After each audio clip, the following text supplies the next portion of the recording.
अमृता जी नमस्कार। नमस्कार मोदी जी।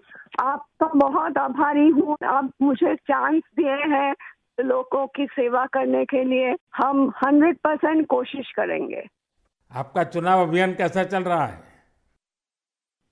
अभी तो हम निकले हैं तो एक बीजेपी को उनका पिता का देहांत हो गया। हम इधर ही आए हुए हैं तो अभी वापस जाके हम प्रचार में ही निकलेंगे। अमृता जी, आप महाराजा कृष्णराय चंद जी की विरासत को आगे ले जा रही है। एक बात आपको हम शेयर करना चाहेंगे। हम क्या कह सकते हैं? जी जी जरूर, मुझे अच्छा लगेगा। ये जो महाराजा कृष्णचंद्र का हम फैमिली है तो उसका भी ये लोग विरोध कर रहे हैं। क्या बोल रहे हैं कि वो ब्रिटिश के साथ साथ दिया था, फिर वो मैंने हम लोगों को गद्दार समझते हैं। क्यों किया वो नहीं बोल रहा है। इतना जमीन दान किया, इतना सब लोगों के लिए किया, भलाई के लिए किया, वो सब नहीं बोल रहे हैं। लेकिन क्या बोल रहे हैं, तो हम बोला कि क्यों किया ऐसा महाराजा कृष्णचंद्र। अगर नहीं करते तो हमारा सनातन धर्म तो पूरा खत्म हो जाता है कि नहीं। तो वो बात है, क्योंकि तब का वो जो नवाब थे सिराजुद्दौला, तो वो तो बहुत अत्याचारी भ्रष्टाचारी थे। तो उसीलिए उन्होंने तो अकेला नहीं किया, बहुत सारे राजाओं के मिलन हुआ, उसके बाद सभी ने किया। जगत सेठ भी थे और राजाओं थे। तो उसी सभी के मेहनत से ये काम सफल हुआ। तो अगर नहीं होता आज हम हिंदू नहीं रह पाते। हमारा भाषा दूसरा होता, हमारा वेशभूषा एकदम अलग होता और सभी अलग हो जाते। हम तो दूसरों के अधीन रहते ना, यही बात है। अमृता जी, बचपन में हमारे यहाँ हम लोगों को जो पढ़ाया जाता था उसमें कृष्णचंद्र राय की समाज सुधार का काम, बंगाल के विकास का काम, बंगाल के विकास के मॉडल, ये सब सुनने को मिलता था बचपन में। अब देखिए, ये वोट बैंक की राजनीति करने वाले लोग हैं तो बहुत ही अनाप शनाप आरोप लगाएंगे और 300 साल पहले की घटना निकालेंगे, 200 साल पहले की घटना निकालेंगे और बदनाम करने का प्रयास करेंगे। वे एकदम खुद सही बात अपने है। जो वर्तमान पाप है हाँ उसको छिपाने के लिए वो हाँ ऐसी चीजें ढूंढते रहते हैं। लेकिन जब भगवान राम की बात आती है तो वो कहते हैं कि सबूत कहाँ है, इतनी हाँ पुरानी हाँ बात क्यों सही बात, निकालते हो। सही बात। लेकिन जब कृष्णचंद्र राय की बात आती है तो वो तुरंत निकालते हैं।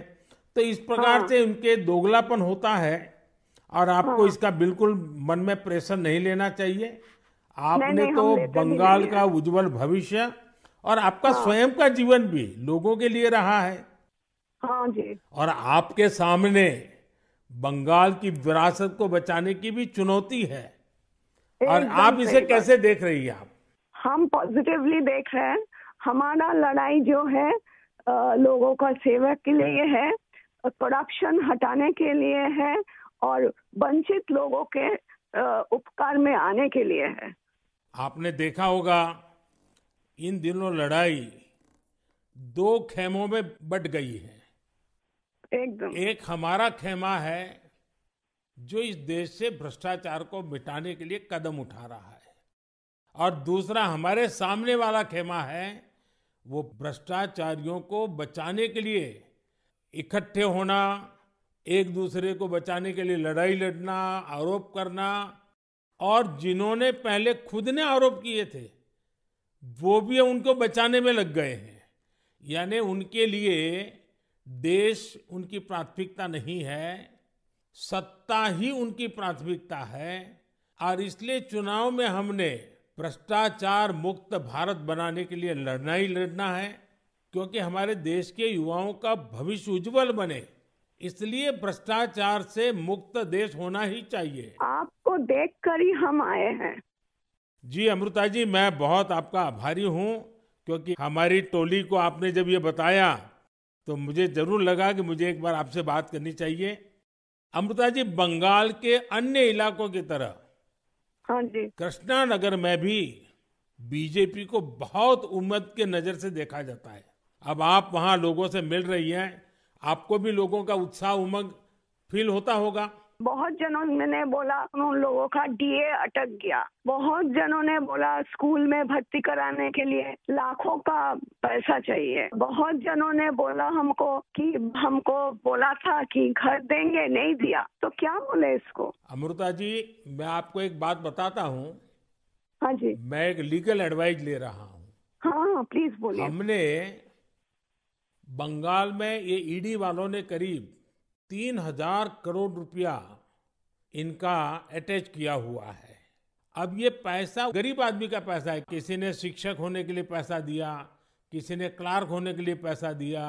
वो सभी लोग जानते हैं। वो एकदम फेडअप हो गया, एकदम हाल छोड़ दिया। हम जो देख रहे हैं टीएमसी के ऊपर बहुत लोग नाराज है क्योंकि ये सब बहुत अत्याचार हो रहा है। तो मैं जो लीगल एडवाइस ले रहा हूँ, तो मेरी इच्छा ये है, अगर मुझे लीगल एडवाइस मिलेगी तो नई सरकार बनते ही जो भी कानूनी प्रावधान करना पड़ेगा, कुछ नियम बनाने पड़ेंगे, तो मैं ये जो 3,000 करोड़ रुपया है, जो जो गरीब लोगों का पैसा है और जिसने इस प्रकार का पैसा रिश्वत में दिया है, उन सबको मैं वापस पैसा करना चाहता हूं। तो आप पब्लिक में जरूर बताइए कि मोदी जी से मेरी फोन पर बात हुई है और उन्होंने कहा है कि बंगाल के लोग विश्वास करें कि जो 3,000 करोड़ रुपया ईडी ने अटैच किया हुआ है, वो 3,000 करोड़ रुपया गरीबों का पैसा है बंगाल के, और वो उनको वापस देने के लिए कोई न कोई रास्ता मैं खोजूंगा। ये जरूर बताइए आप लोगों को। हम बोलेंगे। अमृता जी, पूरे बंगाल में बड़ी संख्या में लोग बीजेपी के साथ आ रहे हैं। जब आप क्षेत्र के लोगों से बात करती है, वो क्या बात करते हैं? अपनी अपेक्षाएं आपको बताते हैं क्या? हाँ बताते तो हैं। आपके कामों पे हमारा भरोसा है, ये सब बताते हैं। और हम पूछते हैं कि महुआ मैत्रो का क्या होगा, बोलो उसको तो जेल ही जाना है। अच्छा, लोग बोलते हैं। हाँ जी। अच्छा, ये मोदी की गारंटी को लेकर आपके लोकसभा के क्षेत्र में लोगों तक बात पहुंची है? हाँ हाँ, हम तो बोले हैं। तो बोला मोदी जी की तरह हमारा भी गारंटी है, हम जरूर कोशिश करेंगे आपका सेवा में आने का। अमृता जी, मुझे बहुत अच्छा लगा आपसे बात कर करके, और मुझे विश्वास है कि आप विजयी होकर के आपके परिवार की जो बंगाल की सेवा करने की परंपरा रही है, उस परंपरा को आप आगे बढ़ाएगी। आपने चांस दिया है, इसलिए हम आभारी हैं। आपने ये चांस मुझे सौंपा है।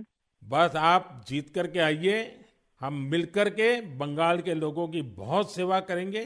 और आप भी जीतने के बाद पहले 100 दिन में कृष्णनगर में क्या करना है, उसका पूरा काम निकाल के रखिए। मैं पूरी तरह आपके साथ खड़ा रहूंगा, और उसमें से जो भी काम भारत सरकार को करने होंगे, वो तुरंत कराने का हम प्रयास करेंगे। आपका आशीर्वाद मुझे चाहिए बस जनता का आशीर्वाद हम सबको चाहिए। जनता का आशीर्वाद ही हमारी सबसे बड़ी ताकत है। लेकिन आप मुझे गाइड करिए, ये हमारा रिक्वेस्ट है। नहीं, बिल्कुल हम संपर्क में रहेंगे, और मेरी आपको बहुत शुभकामनाएं हैं। बहुत बहुत धन्यवाद जी। नमस्कार।